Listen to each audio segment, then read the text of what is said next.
జీడిమెట్ల అంజలి హత్య కేసులో సంచలన విషయాలు బయటకొస్తున్నాయి. ప్రేమ వ్యవహారానికి పదే పదే అడ్డొస్తుంది అన్న కారణంతోనే అంజలిని కూతురు హత్య చేసినట్లు పోలీసుల దర్యాప్తులో తేలింది. ఈ వ్యవహారంలో కుమార్తె సహా ఆమెకు సహకరించిన శివ, అతని తమ్ముడు యశ్వంత్ ని పోలీసులు అరెస్ట్ చేశారు.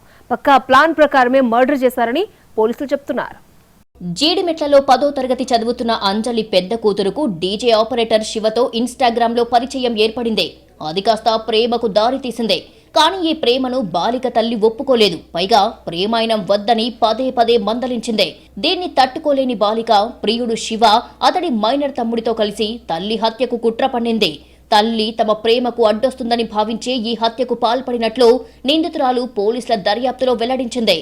బాలిక ఈ నెల 19న ఇంటి నుంచి బయటికి వెళ్లింది. తిరిగి రాకపోవడంతో జీడిమెట్ల పోలీసులకు తల్లి అంజలి ఫిర్యాదు చేసింది. మరునాడు రాత్రి ఇంటికి తిరిగొచ్చిన బాలికతో తల్లికి గొడవయింది.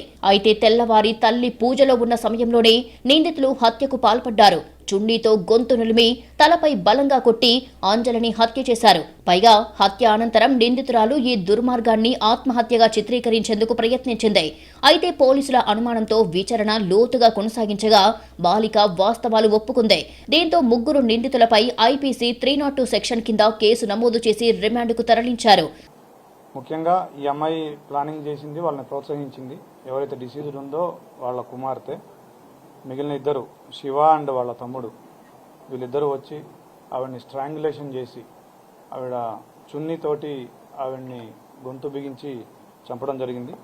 దీంట్లో ఏంటంటే వీళ్ళు ఫస్ట్ ట్రై చేసినారు చంపడానికి, తర్వాత చనిపోయింది అనుకొని మళ్ళీ వెళ్తున్నప్పుడు ఈ అమ్మాయి వచ్చి చూసి, ఎవరైతే బిడ్డ ఉందో ఆ అమ్మాయి వచ్చి చూసి మళ్ళీ చనిపోలేదని గ్రహించి మళ్ళీ వాళ్ళకు ఫోన్ చేస్తే మళ్ళీ వచ్చి మళ్ళీ స్ట్రాంగులేషన్ చేసి మళ్ళీ చున్నీని గొంతుకు బిగించి ఆవిడ చనిపోయిందని నిర్ధారించుకుని అక్కడికి వెళ్లడం జరిగింది. మరోవైపు తన కుమారుడు చేసిన పనిని శివ తల్లి సమర్థించుకుంది. బాలిక తల్లిని చంపడం కరెక్టేనని తెలిపింది. అసలు వ్యవహారమంతా బాలిక దగ్గరే ఉందన్న ఆమె అసలు ఆ అమ్మాయి బయటికి ఎందుకు వెళ్ళింది అనే దానిపై స్పష్టత రావాలని చెప్పింది. ఒకటి ఏంటంటే మర్డర్ జరిగిందని ఒకటి తెలిసి కానీ మిగతా మాత్రం తెలియదు. అంటే నా తరపున అయితే మంచిదని మేము నా వరకు అయితే నేను అనుకుంటున్నా. అంతే, ఎవరేమన్నా నాకు పర్వాలేదు. ఎందుకంటే ఆ అమ్మాయి ఫస్ట్ నుంచి ఫ్రీగా తిరిగి అప్పుడు నుంచి లేక భయం ఇప్పుడు పెట్టింది ఆమె. తప్పు ఎవరిది ఫస్ట్ నుంచి నాకు తెలుసు కాబట్టి ఫస్ట్ నుంచి ఆ అమ్మాయి తిరుగుతుంటే కేసు పెట్టాలి. ఇప్పుడు మా ఇంటికి రాగానే కేసు పెట్టింది. అక్కడ తిప్పినా గిట్ట వాళ్ళు ఏమీ అనలేదంట. కానీ ఈ ఘటన, పెరుగుతున్న సోషల్ మీడియా ప్రభావం, మైనర్ల మానసిక పరిపక్వత లోపం, తల్లిదండ్రులతో బంధాల్లో తలెత్తే విభేదాలు ఏ స్థాయికి తీసుకెళ్తాయో మరోసారి తేటతెల్లం చేసింది.